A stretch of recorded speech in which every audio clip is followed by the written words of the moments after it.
story that we should be talking about. I think that we have a lot to be talking about as a world, as a country, not just men in power with people trying to get an opportunity. This happens all the time, everywhere.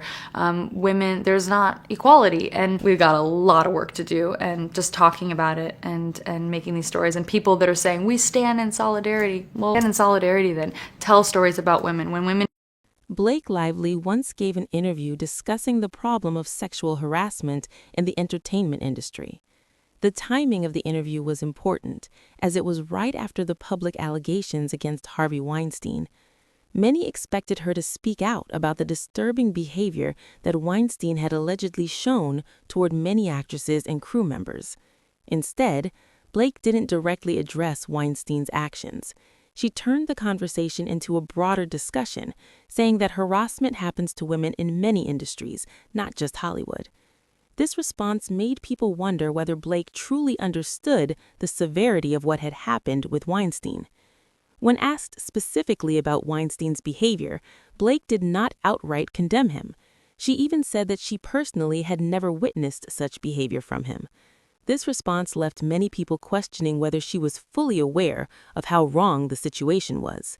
She didn't seem to express any anger or frustration toward him, even though he had allegedly harmed many others in the industry. Blake's reactions raised concerns about her understanding of important social issues like feminism. Some people even questioned whether she recognized that her husband, Ryan Reynolds, might hold views that don't align with feminist principles. Furthermore, Blake's refusal to speak out against other controversial figures like Woody Allen added to the confusion. When Woody Allen's daughter, Dylan Farrow, publicly criticized Blake for not condemning her father, Blake stayed silent. This silence made many people believe that Blake wasn't fully committed to supporting women in the industry who had faced abuse or mistreatment. As someone who has personally experienced sexual harassment and assault, I can say that if I were ever in a situation where someone made me uncomfortable, the last thing I would do is put myself in a position where I would be closer to that person. So I found it troubling that in the case of the film involving Blake Lively, she didn't seem to distance herself from the source of her discomfort. Instead, she stayed involved in a situation where there was tension and conflict, even though it was clear that the situation wasn't right. There was also new evidence that came to light related to the film production, which raised more questions about the way things were being handled behind the scenes. The agency WME seemed to be trying to cover up the truth. It came out that one of the agents, Danny Greenberg, had been heavily involved in making decisions about casting and handling conflicts during the production process. WME, however, tried to argue that Danny was just relaying information from other people involved, not making decisions himself. This attempt to deflect responsibility seemed to be a lie, as it was clear that Danny was actively involved in managing the film's production. Messages between the involved parties showed that there was a lot of tension surrounding the project. For example, a conversation between Danny and Justin Baldoni revealed that Blake had made demands during the film's production that were seen as unreasonable. She had rejected a body double for certain scenes and refused to follow the direction of the director and writer. Justin complained about having to deal with someone who was rewriting parts of the script and demanding significant changes, and he felt drained by the experience. One of the most unusual things about this situation was that Blake had demanded an important meeting to take place at her house. This is not a typical way to conduct business in Hollywood. Meetings are usually held at neutral locations, such as offices or studios.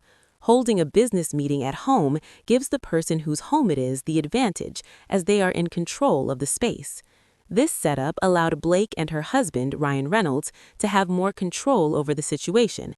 It almost seemed like they were trying to create a power dynamic, similar to the behavior of someone like Harvey Weinstein, who would invite women into his hotel room for private meetings. Blake's actions in the situation and her responses to important questions left many people wondering about her true understanding of the issues at hand. Her behavior seemed inconsistent with someone who would advocate for women's rights and equality in the industry. The fact that she didn't fully support the women who had spoken out about their experiences with sexual harassment made her role in the situation more complicated and difficult to understand. When people have secrets they want to keep hidden, they often turn to places or methods where they believe no one will find out. Sometimes they make decisions that are questionable, hoping that no one will notice. In this case, an important email was sent on December 28th by Blake Lively to Justin Baldoni, asking to meet with him and his team before the filming began on January 4th. She wrote that she hoped Justin and his family had a nice holiday and wanted to set up a meeting time. She offered to meet at her apartment in Tribeca and was open to having just him or the entire team present. What stands out about this email is that Blake invited Justin to come alone. If she really thought he was a dangerous person, why would she want him to come by himself? Why would she say she was okay with it? She also mentioned she wasn't sure if Jamie would be on set, but left the door open for him to come. This seemed strange because if Blake was worried about Justin's behavior, she could have asked for a different arrangement. Instead, she appeared more concerned about Jamie not being around, almost as if she didn't want him there. This situation reminded some people of an earlier issue when Alex Sachs tried to get Jamie removed from a film set. Alex had sent messages to another person, Angie Janetti, complaining about Jamie and trying to get him fired for trivial reasons. In that case, Jamie was not removed from the set, but it raised questions about the motivations behind trying to push someone out. Blake, who had publicly accused Justin of being the problem, seemed fine with him being on set, but she didn't want Jamie around. This led to speculation that Blake wanted Jamie out because he held a significant role as the producer of the film, something she might have wanted for herself. Even before the meeting happened, it seemed clear that Blake didn't see Justin as the problem. If she did, why would she invite him to her apartment alone? It appeared that Blake's real target was Jamie, and this could have been because she wanted to take his position. She likely wanted the top credit and was working on making sure that she would be the one in charge. This became evident as she was already thinking about the power structure even before filming began. If Blake was using allegations of sexual harassment to get control of the film, that could be seen as a form of manipulation, even though there were no threats involved. The situation seemed like she was trying to use power plays to gain more control of the project and the production company. At the same time, the agency, WME, which was involved in the film, was trying to protect Ryan Reynolds. He was still a major star at the time, and WME wanted to shield him from any fallout. Although Ryan had a bunch of movies in the works, there was uncertainty about his future in Hollywood.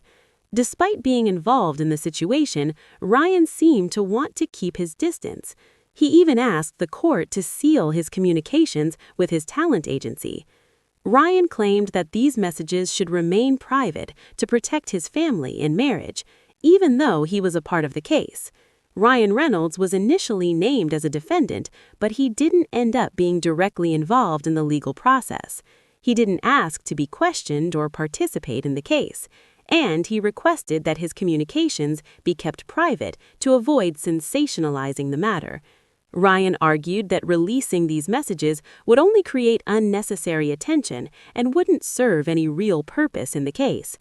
It seemed like he wanted to avoid taking responsibility for his involvement while allowing his wife to take the blame.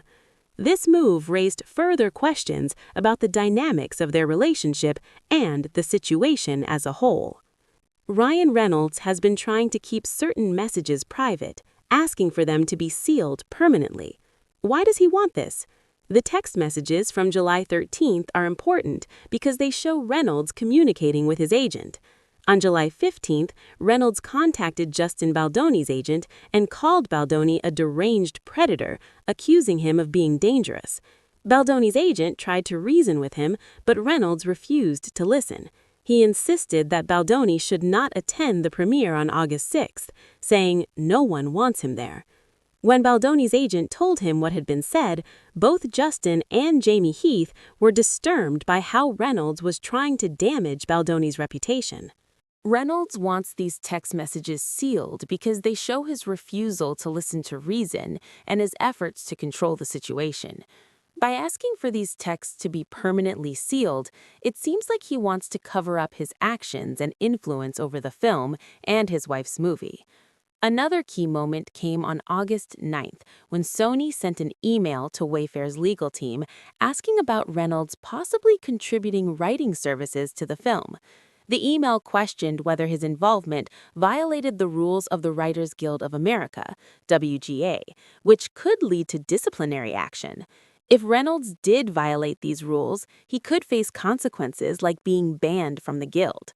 This seems like a situation where Reynolds is trying to cover up his actions to avoid getting in trouble with the WGA. Ryan Reynolds, through his agents, appears to be trying to hide his involvement in the project. He may have inserted himself into the movie, which could hurt his reputation, and now he's trying to cover it up. The question arises, was Reynolds acting as a supportive husband, or was he trying to control his wife's career in the film? If he was trying to take control of the movie, that would mean his behavior was more about his own interests than supporting his wife. On August 12th and 13th, tensions rose as Reynolds and Blake Lively began fighting over how the film was being marketed. They were upset with Wayfair and Baldoni for promoting the film in a way that made it seem like a Barbie movie, and they didn't like Baldoni being given more serious attention in the press. Reynolds and Lively demanded that Wayfair release a public apology, blaming them for the negative press. They warned that if Wayfair didn't comply, things would get much worse. Reynolds even offered to write the statement himself. This conversation was alarming because it seemed like Reynolds and Lively were trying to shift the blame onto others rather than taking responsibility for their own mistakes. WME executives reviewed the statement Reynolds and Lively wanted to release, but they found it to be vague and unhelpful. They thought it would only make the situation worse, not better. When they rejected the demand, it made clear that Reynolds was pushing for control over his public image and the film's reputation. He didn't want anyone to see how he was pressuring them to fix his public image, and this secrecy raised further concerns about his behavior. This situation makes people question whether Reynolds was really just being a supportive husband, as he claimed, or if he was more interested in controlling the film and protecting his own reputation. His involvement in Blake's movie seems excessive, and it calls into question the true nature of their relationship. If Reynolds was indeed behind many of the decisions and trying to cover up his own actions, it paints a different picture of his marriage. It shows a controlling, manipulative side that goes against the public image he's worked so hard to build.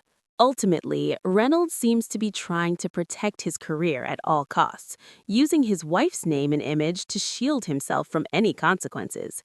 As WME works to protect him, it's clear that this situation is much more about Ryan's reputation than Blake's. He's fighting to keep his career intact, even if it means hiding behind his wife and manipulating the situation. If these texts are ever made public, they could expose a lot about his true character and end his career.